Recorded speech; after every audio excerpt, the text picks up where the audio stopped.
Good afternoon, everyone, and welcome to the UPMC Rooney Sports Complex here on the South Side. Bob Pompiani, soon to be joined by Missy Matthews. Hope you had a wonderful holiday. The Steelers now, with some time off, extra days since they played on Christmas, have a chance to play their final home game. It's Saturday night, 8 o'clock against the Bengals.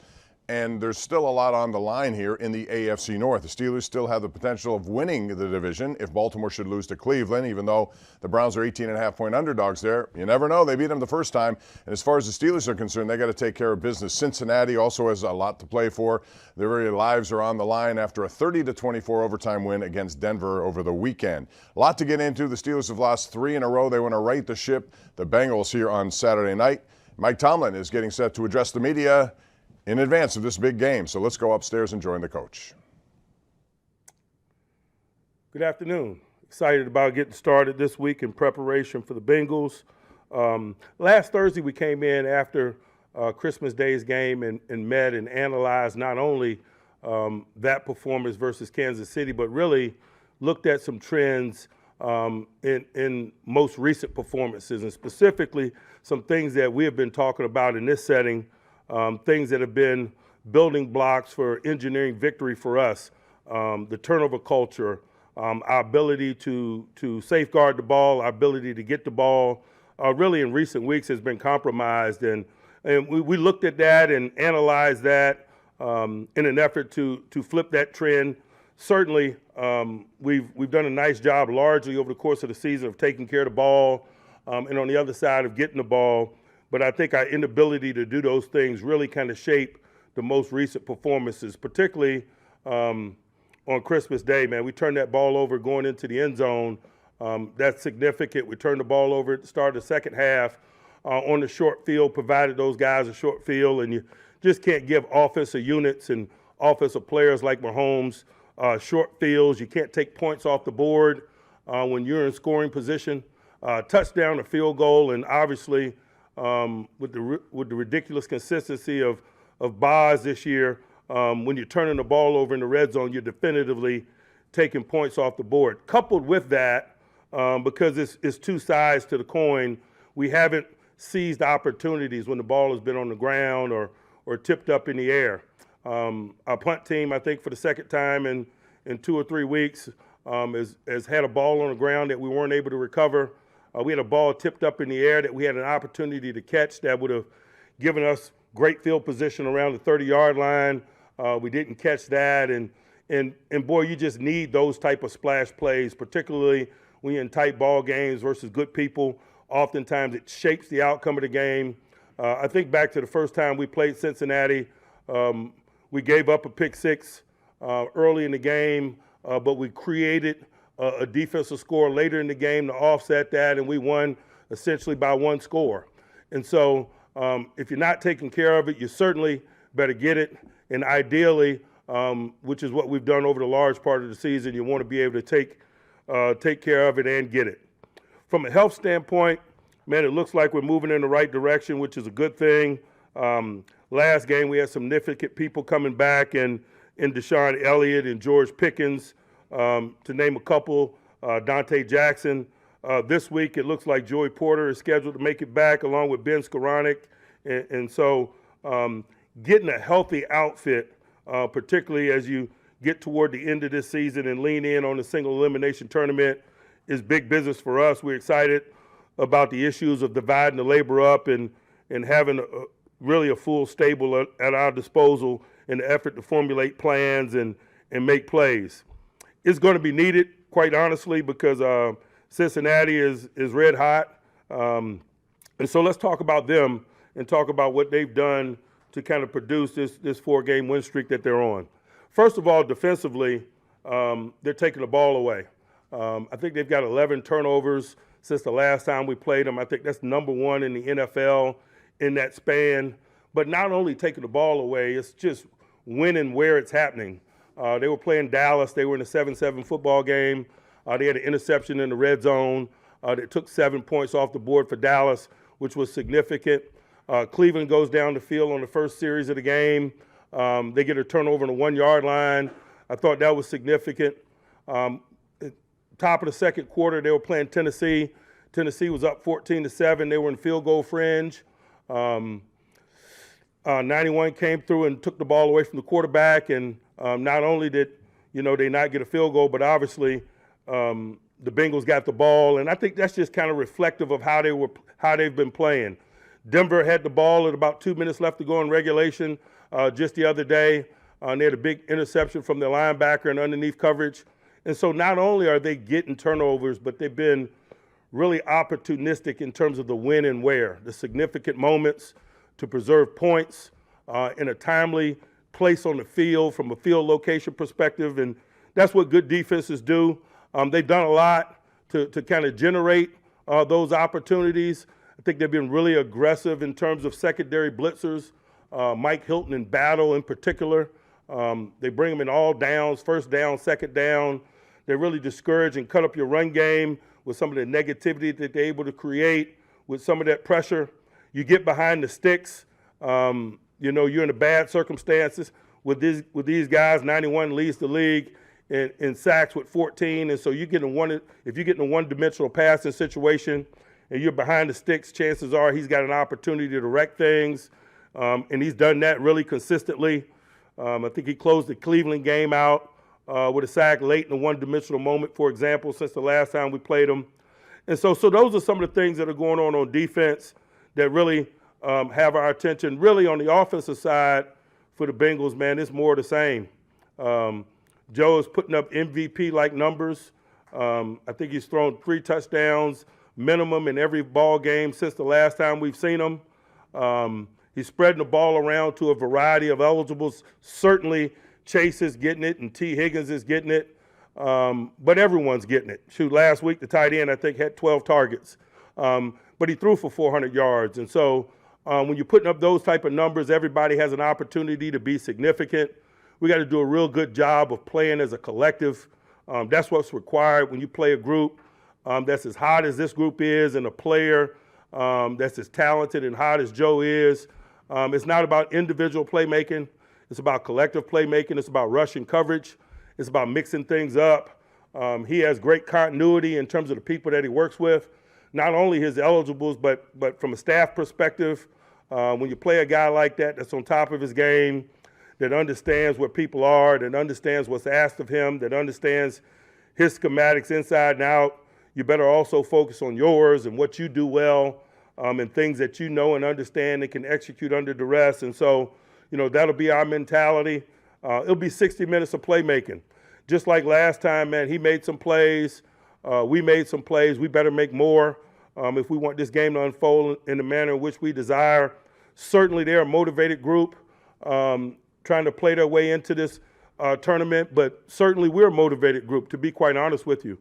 We got to get the stench of the last few performances off of us, and there's no better way to do that than a home divisional win versus a formidable group going into the tournament. And so that's our mentality as we stand here today. We had some real good meetings to get things kick-started this morning, and we will continue. Excited about doing it in Acrisure at prime time on Saturday night. Some injuries that I didn't mention. Corey Trice, might be limited at the early portions of the week, but expect him to be available. Same thing could be said for Jalen Warren and some other guys that are managing some bumps and bruises. But to come off of a long weekend like we have, man, that's been a benefit to us. Guys that have needed rest have gotten rest. Guys that have needed rehabilitation have gotten that. And so we're excited about starting our physical work tomorrow. I'll pause and open it up for questions. Mike, did you, when you met last Thursday, did you address some of the kind of bickering that was going on among the defense about each other, and did you quell that kind of? I didn't do much about it, man. They bicker because they care, and we weren't playing well. And oftentimes the solutions is born out of conflict and confrontation, particularly when you're in the business that we're in. And so we're not going to let an issue like that be a big issue. It's really not. Guys expressing truth and working to seek solutions, and sometimes emotions are involved in that. And so most of the time when you get out of those circumstances, you're able to move on as a collective, and I feel like we certainly have done that. How did you treat, this was almost as big as your real bye week. It was 11 days, this was 10 days. Did you treat it as a bye week or in terms of its structure? We certainly did. Meaning, as I mentioned, we gave the guys some time off.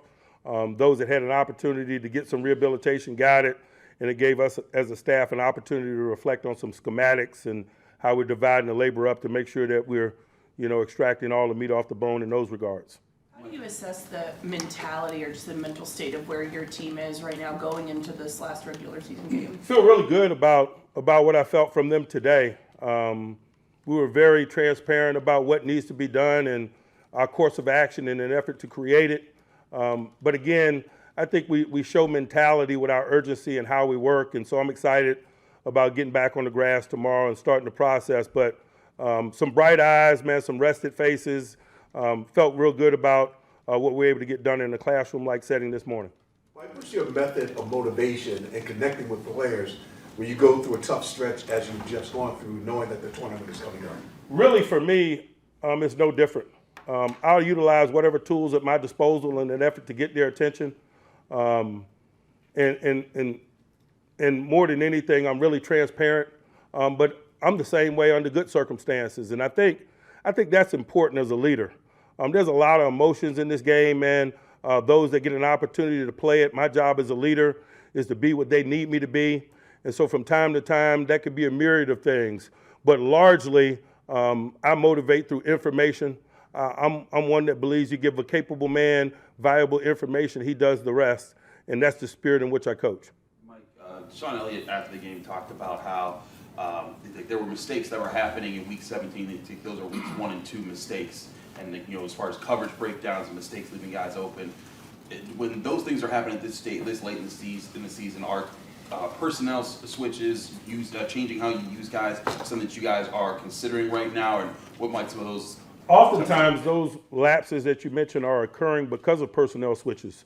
Deshaun himself has missed a block of games in recent weeks. Dante Jackson has missed some time. Joey Porter's missed some time. And so what you've been looking at is some of those personnel changes that you suggest. And so that's one of the reasons why I'm excited about having all the guys at our disposal in preparation this week. Mike, from an on-field standpoint, can that cohesion come back pretty quickly? Get better, huh? No rest for the weary, man. We're excited about it, though. It's the National Football League. The road is getting narrow, and it's good to be in the position that we're in. Certainly, we could be in a better position, but by the same token, we also could be in a worse position. And so we are where we are. We're excited about the opportunity that is this week and beyond. Russ, you talked about turnovers. Russ has had a couple, the last couple critical ones the last 2 weeks. How do you approach a player with that much experience who obviously kind of knows better in general? What's your message to a guy like that? Much like I was talking about my motivational tactics, it's information. I'm information-based in my leadership, and so, we talk about the realities of what transpired and why and how we can minimize the potential of it occurring again. Not only as it pertains to his negative plays, but anyone's negative plays or the collective's negative plays. I'm an information guy. Like after Wednesday's game, Russ kind of emphasized the need to respond the right way and get on the right footing going into the playoffs. How do you do that? Win. How important is it to change the momentum? You mentioned getting the stench of the last game off. How important is it to do that in the regular season before you reach the playoffs? As I mentioned, I think it's significant for us, and that's why we're excited about the opportunity that is this week. If the Ravens win at 3 o'clock, do you consider resting people? How do you approach that? Do you know? I haven't pondered that at all, to be quite honest with you. That might be a thought for later in the week, but as I mentioned, I think it's significant how we go into this tournament, and so I doubt that I'll be in that mentality that you mentioned. Mike, when you mentioned the injuries, I don't think you mentioned Justin Fields. He was inactive the last week. Do you expect him to work back in this week? I do. What are the injuries for Corey and Jalen? Just in-game wear and tear, bumps and bruises associated with play that may limit them at the early portions of the week, but not going to be significant in terms of their availability. Jalen's been an effective runner and receiving back when he's been in the game. Just what is it about him, especially the last 2 weeks, that's kind of created that? He's a good player. He missed, some time due to injury at the early portions of the season that probably slowed the overall trajectory of his game in 2024. But when he's available, he's significant. He's significant in the running game. He's significant in the flat passing game and in space. He's just got a nice skill set, particularly as it pertains to winning one-on-ones. Mike, how much more is Joe Burrow using his feet? Is he kind of back to where he was a couple of years ago as far as that standpoint? No, I don't see any change or trend since the last time we played him. He does a nice job of extending plays, buying time for guys to get open. Oftentimes people allocate 7 to defend their upfield runners, and so plays don't always unfold in a timely manner. He's got big-time mobility. He's got great field presence, and he utilizes both in an effort to make plays, particularly in weighty one-dimensional moments. Red zone, he had a touchdown against us in the red zone running up into the pocket. He did the same thing versus Cleveland. It's just typical Joe Burrow from my perspective. Other things in particular that you guys have to improve as far as protecting those escape lanes, you know, like plays that Patrick Mahomes made last week and Lamar Jackson, but it was more about the fact that you're playing these high caliber opponents? You know, I think a lot has to do with the special talents that the two guys that you mentioned have, and that's why they're routinely mentioned as you know, MVP-like candidates. But again, for us, it is the collective. It just is, man. If we're rushing 4, we got to do a good job of maintaining coverage on the back ends if plays get extended. If we rush 5 or more, we got to do a real good job of getting home and do a good job in coverage, particularly in those one-on-one circumstances that oftentimes 5 or more creates. And so for us, it's about a mix. It's about rush and coverage working together, however you slice it, and reaping the rewards of guys understanding the collective component of our operation. On Sunday, Saturday, Wednesday, to wait till Sunday to know you play Saturday, you have to wait till next Sunday to find out if you play Saturday, Sunday, Monday. How do you kind of keep the routine and keep it, or establish it for your guys? It's ball for us. It's ball for everyone. I know it's great for the fans. And so from that perspective, I don't waste a lot of time pondering the possibilities. I simply wait for news and try to do the best I can to prepare regardless. George Pickens seemed visibly frustrated at the end of the last game, just on the field. What have you seen from him, and how have you two interacted since then, as far as what you guys need from him in big moments? Just saw him in the training room. Maybe he had a smile on his face. It was good to have him back. Certainly the game didn't unfold the way he or we would like. But as I mentioned, you know, frustrations are a component of losing. I tend to focus my energies on constructing victory and worry less about those things. We got good people, including George. We're able to get over some of those bumps in the road that's associated with failure and keep it moving. How much is momentum at the end of this regular season heading into the playoffs? Is there a correlation there if you want to make sure you're in some instances it has been, in some instances it hadn't. But I think given a preference, you certainly prefer momentum. Mike, is there a number you feel comfortable with the going into a game with Boswell? He can go X amount of yards, or does he tell that to you but pregame? You know, just in general, I feel good with Boz under any circumstance, but oftentimes in-game circumstance will dictate, you know, the outer reaches of that range, and into the field, venue. There are a myriad of variables that kind of go into the equation, but just know that, you know, I feel pretty good sending Boz out there under any circumstance. When he's been this dominant or this perfect kicking, do you even mess with it? Do you even talk to him, say anything? You just let him do what he does? You know, we got a relationship, certainly, but it's not a lot of coaching required, man, when you're, you know, the success rate is what he's got going on this year. He's been a big-time asset to us, certainly. You talked about some of the shortcomings you guys have had, you know, turnovers, things that you guys have been good at. How do you coach this team to get back to doing the things that it's been good at outside of this past 3 games? I coach them the exact same way that I've coached them in that regard all year. We've had that agenda all year, and largely it's been good for us. We didn't wane in terms of the agenda. The production has not been what we wanted it to be, but it doesn't mean that we change our approach to business or our values. We value protecting the ball. We value getting the ball. We're going to continue to live that life. We're going to continue to emphasize it not only in our words, but in our physical action leading up to performance. But we've done that, and it will continue. How much do you value having players who've been part of a turnaround, like the 3-game skid you guys had last year? You win 3 games to get to the playoffs. Is that something that you value or even think about? I think that everybody in these locker rooms, not only ours, but others, have been a part of things that you mentioned. You don't get to, perform at this level unless you've smiled in the face of adversity and overcome some things. And so I generally always proceed with that assumption. I proceed with the assumption that we all have a can-do approach, that we're all products of experiences that have put us here, and it's been a lot of success, a lot of smiling in the face of things. And so we don't waste a lot of time pondering that. We just know that it's there for individuals and for the collective. Mike, on the interception that Russ threw against the Chiefs, it looked like maybe George broke off his route a little early. Was that the case? And how do you maybe assess the effectiveness of George's route running? Not at all. George's route running had zero to do with that interception. George was fine last weekend or last Wednesday.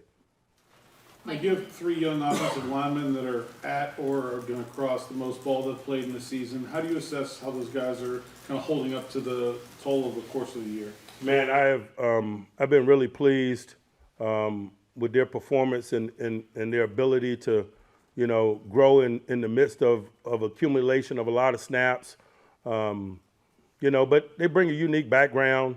Mason McCormick, man, been a part of national championships. He's played 15, 16 games in the college season. Zach Frazier is as experienced as a rookie can be in terms of starting and playing in a Power 5 conference. And so, I think that although I've been pleased with their ability to sustain, I don't know that I'm surprised by it, given what I just outlined for you, particularly regarding those two. Like in both the Ravens and the Chiefs game, there were some touchdowns in the end zone by both of those opposing teams with players wide open. You mentioned you looked at trends. Was there something, a common thread between those? Was it schematic? Was it communication-based, or a little bit of both? A little bit of both. Mike, how do you determine if you're going with Beanie or Cam Sutton? I know Sutton's been getting more late recently. I think we determine division of labor week in and week out based on a variety of variables. It's no different than the conversation that we have regarding Landon Roberts and Peyton Wilson, for example, or the tight ends. You could pick any component of play. We divvy the labor up, and we try to put guys in position to show what they're capable of and things that provide the best matchup for us relative to those that we compete against. And so the nickel position is no different than the inside linebacker position or the tight end position or the wide out position, where we play multiple people in certain spots, and particularly given certain circumstances. Piggybacking off of Jenna's question, when it is schematic and communication in the same, it's a bit of both there. How do you go about correcting that at this stage of the season? A lot of our issues or challenges are multi-layered and complex. It's just business in the NFL. It's chess, not checkers. And so we got to make some schematic adjustments. We got to make some divisional labor adjustments. But those are discussions that are ongoing week in and week out, even when you're successful. And so I'm not going to try to elevate that or mislead you like something is going on different. We got to put together a good plan this week. We got to do a really good job of presenting it to the guys. They got to do a real good job of absorbing it and preparing individually and collectively, and then we'll go into the stadium and play. Mike, what did your offense need to do to kind of get back to where you were against Cincinnati the first time? Take care of the football and stay on schedule. I think when we stay on the schedule and we take care of the football, we're a formidable group, and at times, particularly in the last several weeks, we've been spotty in those regards. Anyone else? All right. Appreciate it. Thanks, Mike. Mm-hmm.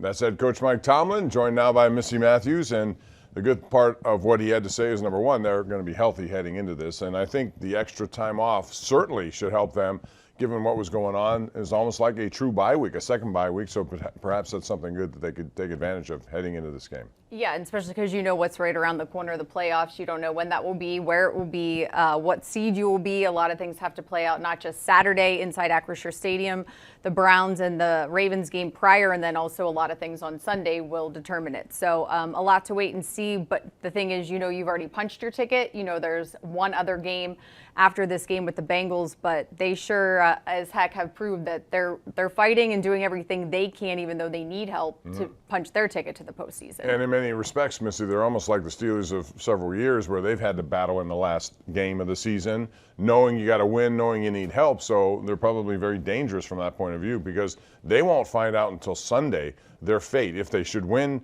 on Saturday, they got to wait still, regardless, to see if they're going to get in. Yeah, just last year what the Steelers had to do. You knew you had to win that Week 18 game in Baltimore and then wait for the Jacksonville game and other things to happen prior to knowing what was going to happen. But I think, just as Coach Tomlin pointed out during his press conference, Joe Burrow and company have been hot, not just of late. Of course, they're winning the games, and especially that overtime win over Denver. But when the Steelers were in Cincinnati, it feels like forever ago, but it was just Week 13. That was a gunfight between the two teams and a good offensive output by the Steelers. But Joe Burrow, for him, this is just the norm. Right, and the Steelers started that day with a pick six, which could have been an interference call that wasn't called, and all of a sudden they were down, but they came back and scored in the 40s. And I think the Steelers would love to get some mojo going on offense. They have not put out good offensive production the last several weeks. In fact, 10 points was their lowest of the season against Kansas City. I think it would help to get something going heading into wherever they play their first round. Absolutely. Even going back to the Philly game where you only have 2 drives in the entire second half, you can't win like that. It's also not good in terms of continuity. Wearing down the defense, we've seen the laundry list of injuries they've dealt with. But as you said, the good news is it feels like everyone's going to be healthy and ready to go for this final one. We have a lot to get into. We'll talk about the fact that there has been some internal bickering, and Mike Tomlin addressed that. In case you missed it, we'll go back over that. We'll talk about the Bengals, who've been hot. Won a game against Denver in a high-scoring affair, but Joe Burrow is on a heater, as they say in the business. You're so hip, Pomp. No, don't say hip. And get to my age, it's hip replacement. I don't want to talk about that. We're talking, the bottom line is 4 touchdowns or more, right, in 8 straight games. You don't see that. I think the last guy to do it was probably Tom Brady or maybe even Peyton Manning. But it's been unbelievable what he's been able to do, knowing that he has to because their defense, even though it's gotten better, still is prone to give up points. Anyway, we have a lot to get into, and we will as we continue live here on KDKA Plus and all your Steeler digital platforms. It is a Mike Tomlin Monday today, getting set for the final game of the season Saturday night at 8 at Acrisure Stadium.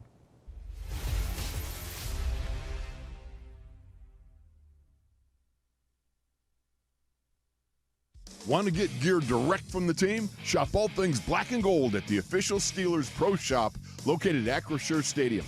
Get the latest sideline apparel and hats, jerseys of your favorite players, authentic memorabilia, custom gear, and exclusives you can only find here.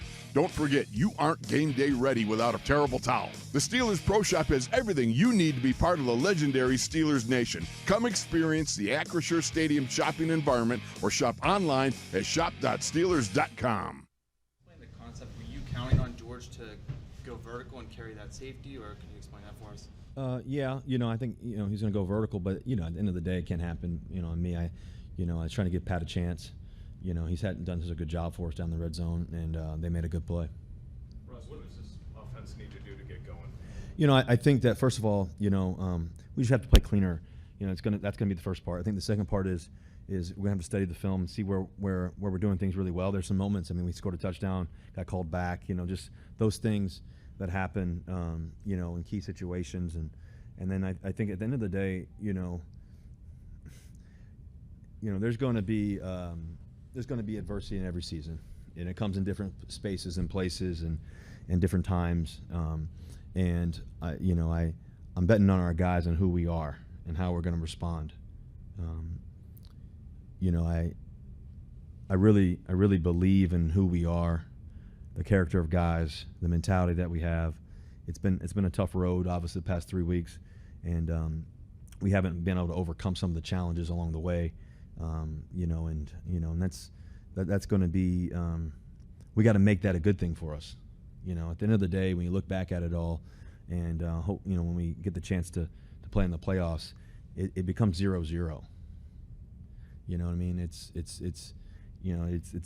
the truth of the playoffs and the opportunity that we have, and so I think that before we get there, though, is that our belief can't waver.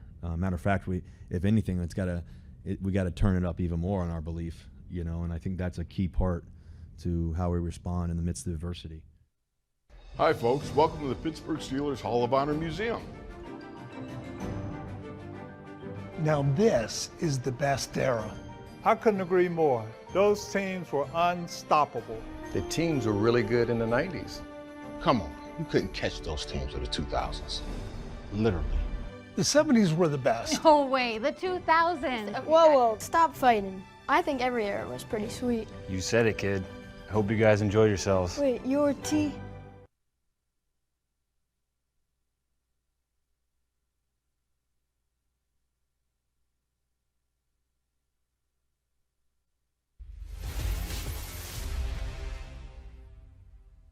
You know, I didn't do much about it, man.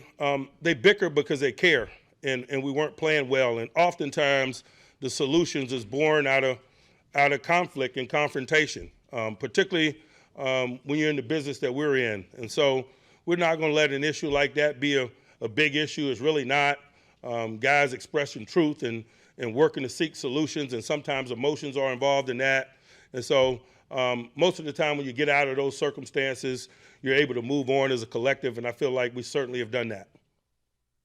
Bob Pompiani, Missy Matthews back with you. Mike Tomlin talking about internal finger pointing or bickering, whatever you want to call it. This is after the last game against Kansas City when there were some, it looked like blown assignments. Then again, you're dealing with an elite quarterback who can do a lot of elite things to make you look bad too. But quite frankly, they had some plays. I think of the one to Justin Watson that went for 49 yards and the wide open Travis Kelce late in the game after he rolled to the right. It seemed like there were a lot of guys wondering who was responsible for that play. I think especially when you go back to the Baltimore game and Coach had preached, you know, Mark Andrews is still Lamar's guy. You also have to watch Isaiah Likely, and then you watch both of those guys score touchdowns in that Baltimore game, and that was Mark Andrews' first touchdown against the Steelers, which is crazy enough. And then you think, okay, they're going to clean that up, and then as you said, Travis Kelce just completely open and able to get that touchdown where it felt like the game certainly was getting out of hand, where it felt like at halftime, okay, it's still a one score.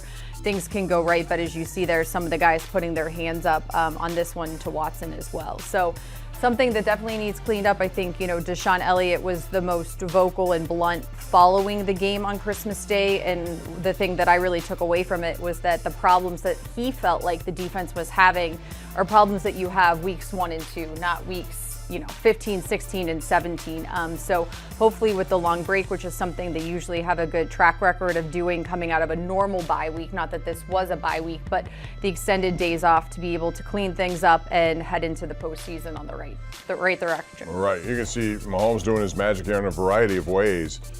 Just flipping balls, making sure in the middle of the field there's Travis Kelce open quite a bit. And I think and you're right, Elliott was talking about these are mistakes you can't make this deep into the season. If you make them, you're going to get burned. And they have a lot of people, even though their offense may not be as productive as when they had Tyreek Hill and others, they know how to get down the field, and they did it at the beginning of the game, which, Missy, has also been a problem here for the Steelers, slow starting. When you find yourself in deficits, especially double-digit deficits early on, you can fight your way back, but at some point, that takes a lot out of you. And the next thing you know, you give up another score and you're down again. Yeah, and I think it's something, they've talked about extensively wanting to fix and to clean up. And even with their run game starting slow, Arthur Smith referring to it a few weeks ago as an old pickup truck, how you have to kind of get it going, but once you get it going, it's good. Najee Harris and Jalen Warren both had 70-plus yards on the ground, which is unusual for a loss like that. But still, it's something that the offense has to get together. And as you said, going back to that Week 13 win in Cincinnati, the pick six, not great, but they were able to regroup quickly, going down 7-0, and start to get that offense going, and also, be able to go toe-to-toe with Joe Burrow, which I anticipate is going to have to happen again on Saturday night when the Bengals come fighting for their playoff lives. They've been just an offensive machine, scoring a lot of points. They give up a lot. Getting back to the running backs, we see Jalen Warren here, and even though those numbers were fairly equal, I think late in the game, Harris got one big run that kind of amplified his numbers, but it seems like Jalen Warren, right off the bat, gets his game going a lot quicker than Najee Harris. I think too, he gets some of those extra yards, and we've seen the angry runs from Najee Harris earlier in the season. It would be great if they both could be clicking and doing that at the same time. But definitely Jalen, dealt with injuries earlier in the season, and I felt like he's definitely brought his A game as of late, especially when you need to, help out your offense a lot there, getting the first downs, because there's been a ton of 3 and outs if you go back through the last 3 losses, something that they can't be doing. Yeah, no question about that. They need as much consistency early in the games just to try to build leads. And in this game, you mentioned shootout against Cincinnati. That's how they play all their games, it seems. Even though Mike Tomlin made a point of saying that at the beginning of the season they were not creating turnovers and giving up big points, they have since turned into a good team in terms of getting the ball back by taking it away, a plus 11 in this last several games, which is number 1 in the NFL. That's one thing the Steelers haven't done. In fact, they've given up plays in the red zone. We saw that interception by Russell Wilson. He was trying to go to Pat Freiermuth. That was the play that I think Brooke asked about what was George Pickens doing, and he said it had nothing to do with it, but that throw cost them. They were in scoring position at that point. They can't afford to do that against good teams. Yeah, and even if you go back through the losses, the turnovers by the offense, Russ and Baltimore right there where you thought, okay, they're going to get 7, at least 3 worst case scenario. It's something they have to do, and Coach preaches taking care of the football, but it is bizarre in terms of the Steelers defense and their turnover culture. They have the T-shirts. It's a big deal to them that so many times when there have been footballs on the ground, not able to come up with it. You know, Alex Smith gets the ball out of Lamar Jackson's hands. The Steelers don't recover it. That's not what we're used to seeing. And then, of course, against Patrick Mahomes, he was getting the ball out quickly, but it just felt like he was able to slice and dice them a little bit too much. All right, when we come back, we're going to talk about Cincinnati and what they've been doing and how the Steelers have to try to stop or at least contain Joe Burrow a little bit. That seems to be a difficult assignment for just about every NFL team. And again, this is a Cincinnati team that has a lot to play for. They can win, they need to win, but they also need some help on Sunday. So it adds to the intrigue of a doubleheader, an all AFC North doubleheader coming at you on Saturday. Hard Knocks loves it. Hard Knocks. As soon as I saw that, I said, this has to be Hard Knocks related. We'll see if the results show that. But those 2 games beginning at 4:30, Baltimore, Cleveland, and then at 8 o'clock, Pittsburgh, Cincinnati. We'll be back to break down the Bengals next right here on KDK Plus and your Steeler digital platforms.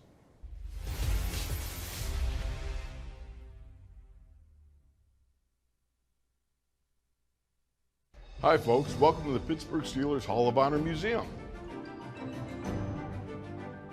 Now this is the best era. I couldn't agree more. Those teams were unstoppable. The teams were really good in the 90s. Come on, you couldn't catch those teams of the 2000s. Literally. The 70s were the best. No way, the 2000s. Whoa, stop fighting. I think every era was pretty sweet. You said it, kid. Hope you guys enjoyed yourselves. Wait, your T?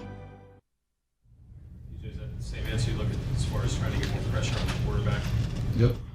We need to continue to work, look ourselves in the mirror, and get back to work. How frustrating is it to be at this point in the season when you do have to go back to work after the way things started out? We're in the middle of this year. I'm excited to attack the work no matter the outcome. I love football.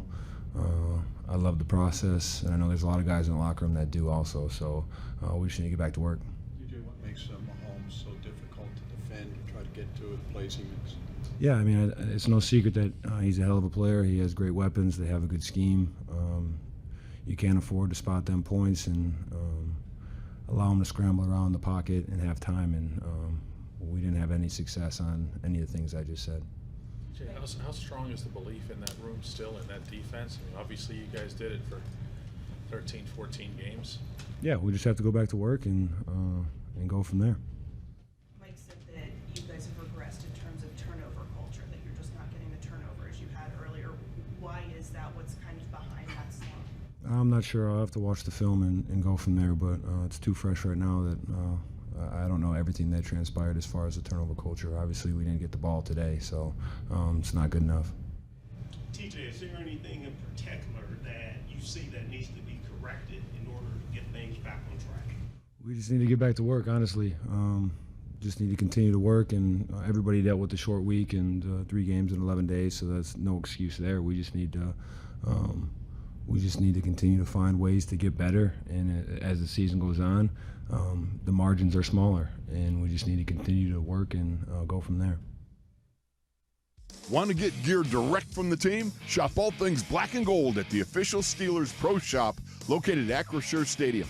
Get the latest sideline apparel and hats, jerseys of your favorite players, authentic memorabilia, custom gear, and exclusives you can only find here. Don't forget, you aren't game day ready without a terrible towel. The Steelers Pro Shop has everything you need to be part of the legendary Steelers Nation. Come experience the Acrisure Stadium shopping environment or shop online at shop.steelers.com.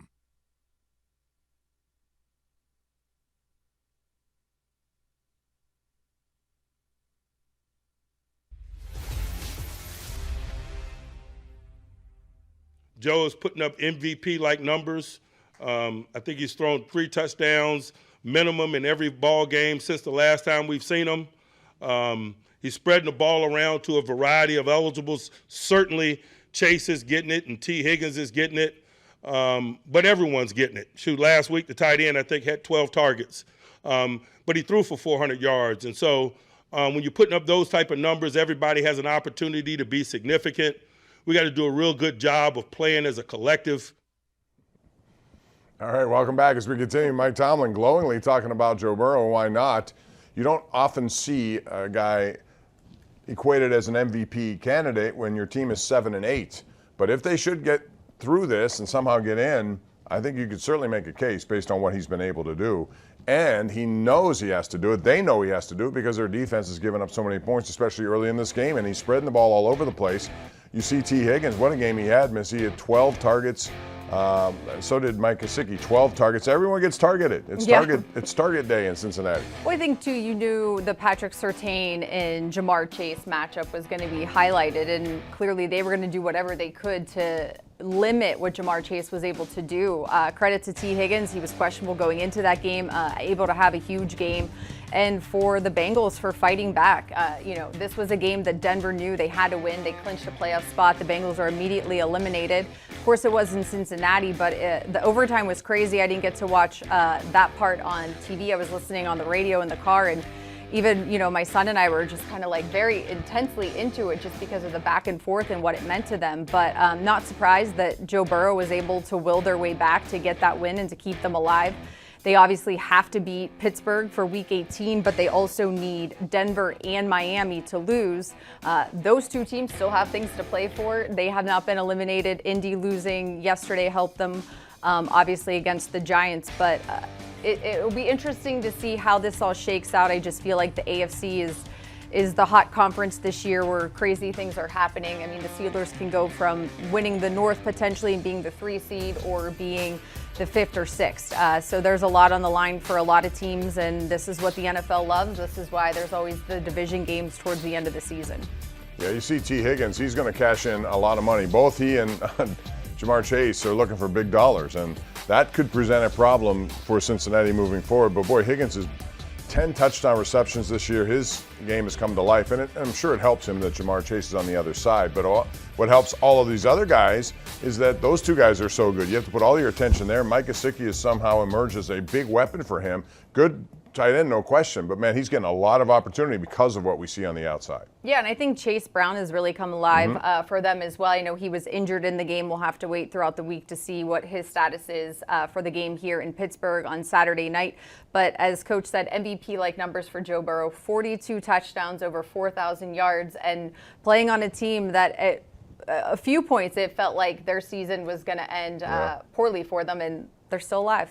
That MVP race is an interesting one, and a guy who I thought should be mentioned more often than he is Saquon Barkley. Running backs don't get the kind of attention, but he went over 2,000 yards, but you got these quarterbacks like Jackson, like Allen, like Burrow. They get a lot of the attention, and rightfully so, but, man, you can't ignore some of these running backs, and even Baltimore with Henry. You still have a role in this passing league for effective running backs. And for him to go to a rival team, for it to play out on Hard Knocks, I know we always talk about this, just crazy to see, but good for him finding a new home, getting very comfortable and being a major part of that offense. And we saw, Kenny Pickett got to play, even their third string Tanner, I forget his last name, able to play as well. And for them to, be heading in the right direction with Saquon playing a major role. Then they have a decision to make, too. They still can get the number 1 seed. Most likely they won't, but they can. And Barkley's like 100-some yards away from the all-time record. Right.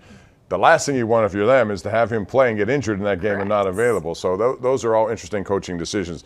One thing the Steelers have got to do, though, is try to figure out how to slow down Joe Burrow. And I don't know what the best strategy is because I've seen him against the blitz. The numbers are pretty good, although people can have success. But if you blitz him, if you don't get him, you're asking for big-time problem down the middle of the field. Yeah, because he's able to move his feet. He's able, to make good decisions. He's somebody who has seen a lot, and Coach always talks about, having enough defense when you're facing a guy like this. You can't continue to show him the same thing. He's going to realize what's happening, pick it apart, make adjustments on their end, and do it on the fly as well.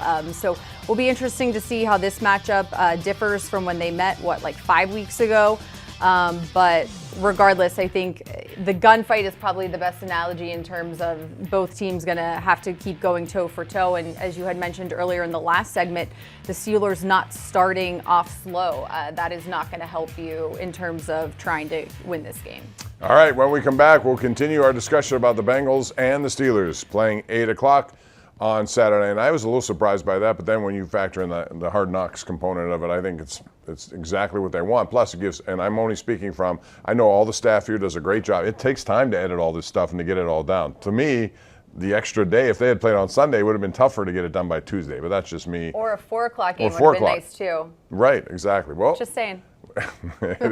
That's right. All right, we're going to talk more about this as we continue right here live on KDK Plus and Steeler Digital platforms. Thanks for joining us here on this Monday.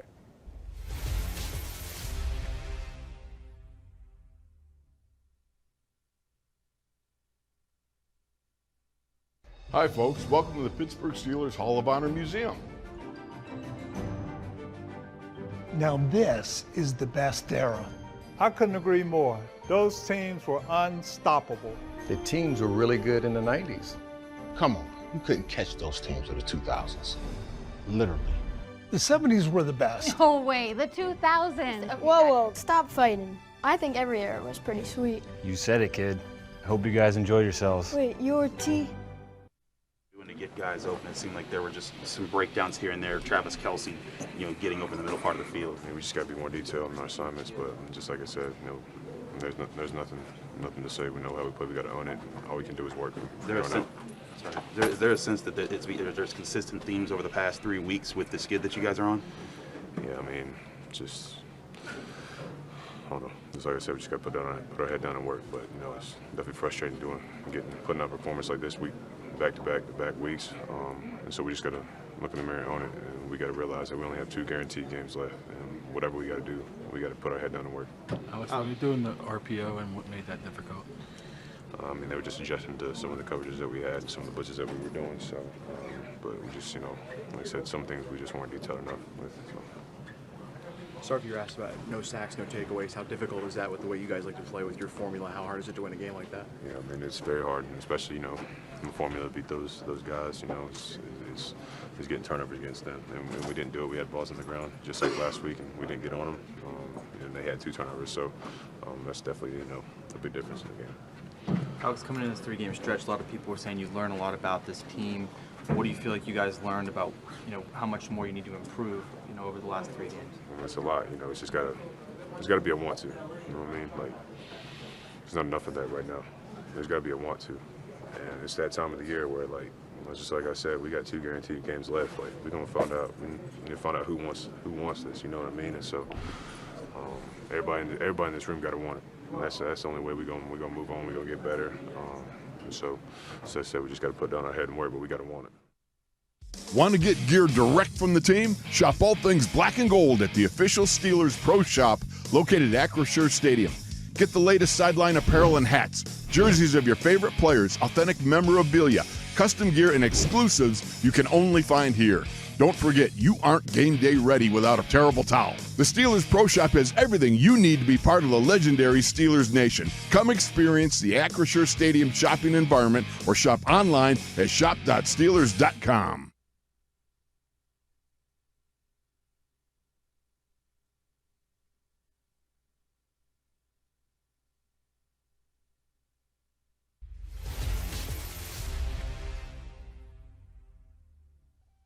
Take care of the football and stay on schedule. I think when we stay on the schedule and we take care of the football, we're a formidable group, and at times, particularly in the last several weeks, we've been spotty in those regards. Yeah, during this 3-game losing skid, you've seen a lot of 3rd and long situations, whether it's a penalty, a sack, a missed assignment, whatever the case may be. When you're that deep into the 3rd down, you're not going to have a lot of success. When he talks about staying on schedule, Missy, that's what he's talking about. The penalties, especially early in games, put you back, and next thing you know, what could be a nice drive ends up in a punt formation. Yeah, and sometimes it's the self-inflicted ones, you know, illegal formation, false start, things like that. But also, you know, going back to the Christmas game, since we can nitpick things, I think, you know, the holding call on Darnell Washington on the Jalen Warren touchdown, if that's not called, that didn't seem to be egregious. You know, that's 7 points. It's a different ballgame. But I do agree that it's stopping the opposing offense from staying on schedule, which Patrick Mahomes did very well, and then for the Steelers offense to get on schedule and stay there. That's something that has not been consistent throughout this 3-game losing streak. You get to finish the regular season at home. You don't want to go losing 4 straight heading into the postseason. You know you have that game, but it's just not where you want to be in terms of playing good ball at the best time of the year. You see these missed opportunities we're showing you here. Patrick Queen looked like he had a sure interception after T.J. Watt batted that one down. At that point, Alex Highsmith saved the touchdown. They eventually did score, but these are little plays that sometimes you forget about, but if they're made, it changes the entire complexion of the game. And I thought the one with Queen in particular could have been a game changer for them. Yeah, no, absolutely. It felt like it was falling right into his hands, and you know, who knows what could have happened. There's a lot of things I think, especially in that Christmas Day game, that you felt if it went a different way, it could have changed the momentum for the Steelers in a positive way instead of it, you know, ending the way it did, where it just felt like it went from being a close game to being over very quickly. Yes, it did. Well, let's talk about what happens on Saturday now, because one of the questions Mike Tomlin was asked about is what would you do if Baltimore wins the division, and they're favored heavily to do so. They're playing first. So if they win, you know you can't win the division, which means you're going to be on the road, whether it's at Houston or Baltimore. We can debate which one is a better scenario, but the question is, what do you do with your players? Yeah, you'd like, if you win, you get Houston, which seems like a better opponent at this point, only because they've been really hit heavily with injuries. They're not playing all that well. Baltimore, on the other hand, is on a heater. Yes. That's So anyway, the bottom line is, what do you do with your players, especially if you have guys who still may be banged up a little bit and you don't want to risk them in a game that really has very little consequence in terms of where you're going to end up playing. You know, you're going to be a wild card team on the road. I do think Houston seems like the team that does not have it together as much. I think, as you said, Baltimore on the heater, you know, but I also think the Ravens probably would hate the idea of Pittsburgh having to come play them again, you know, 3 times, twice in the regular season, once in the postseason. I don't know if I think Coach Tomlin has it in him to rest a lot of starters in a game where it still matters, even if you're not winning the North. It's a 5 or 6 seed. I think it still matters, but I do agree that if there is anybody dealing with an injury that you cannot afford to lose for the postseason, why would you risk it at that point? Yeah. So we'll have to kind of wait and see. The good news, though, is that it sounds like the arrow's pointed up for everybody in terms of injuries and the extended time coming in their favor this late in the season to get guys healthy, because they've missed a lot of starters over this 3-game losing streak. There's no question. They come in the secondary with Elliott out, with Dante Jackson missing some time, Joey Porter Jr., and then you start getting into the depth component of everything. It does affect, you know, how you play defense, what you're capable of doing, and some of the stuff that you call from a defensive coordinator point of view. But they can't give up some of these big plays they've been getting gashed on. You know, 49 yards to Justin Watson. He's been okay for them, but he's not been the kind of guy who should make those receptions in one drive and really kill the Steelers on that one specific drive. Yeah, and I think too, even Travis Kelce wasn't having statistically the year you're used to seeing from him normally, and to come in and just wide open, you know, in the end zone, get that touchdown, that was hard to see as well. All right, we'll continue and wrap up today's show. Mike Tomlin, Tuesday on a Monday, as we get set for Saturday football, not Sunday. Coming up next.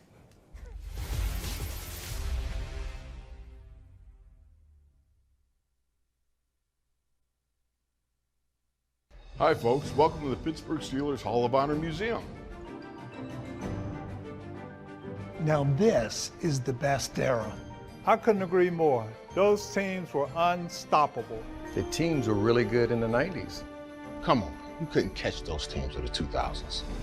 Literally.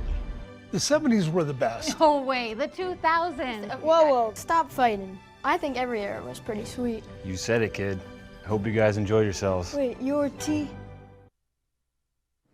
That ain't why we lost. Like, we banking on, like, I don't know, like, I mean, it's frustrating, but I mean, it's solutions to it. So at the end of the day, it's frustrating, but it's solutions to it. So. But there's confidence that some of the stuff is correctable here. Oh, most definitely. I mean, our performance wasn't anything, you know, like the work we put in for this game, but a lot of everything is, and that's the frustrating part about it. If we just went out there, played a good game and got beat, I mean, of course that'll be frustrating, but it's more frustrating when you just like give it, you know what I'm saying? Like you just give it to them almost, and you don't even put up a winning effort. Almost a couple big plays here and there that kind of cost the game. Nah, everything, the whole game from the beginning, like beginning, the middle, out of halftime, special teams, like everything played a part. It wasn't like one thing here or there, one penalty here or there, one turnover here and there. Commanders won the game last week with 4-5 turnovers. That's not like, you can overcome anything. So like, it ain't no this or that. It's just like, just playmaking and stuff. You mentioned some of the frustrations. Just how frustrating are some of those pre-snap penalties that can sink some drives before you guys get going, especially this late in the season? They're frustrating because, you know, this late you don't want to have pre-snap penalties. But like I said, at the end of the day, you can be in the 1st and 20 and you can still get a first down. So playmaking, yeah. Want to get gear direct from the team? Shop all things black and gold at the official Steelers Pro Shop located at Acrisure Stadium. Get the latest sideline apparel and hats, jerseys of your favorite players, authentic memorabilia, custom gear, and exclusives you can only find here. Don't forget, you aren't game day ready without a terrible towel. The Steelers Pro Shop has everything you need to be part of the legendary Steelers Nation. Come experience the Acrisure Stadium shopping environment or shop online at shop.steelers.com.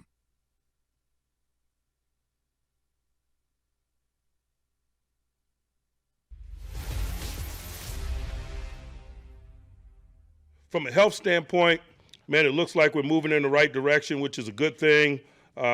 Last game, we had significant people coming back, and in Deshaun Elliott and George Pickens, to name a couple, Dante Jackson. This week, it looks like Joey Porter is scheduled to make it back, along with Ben Skoranek.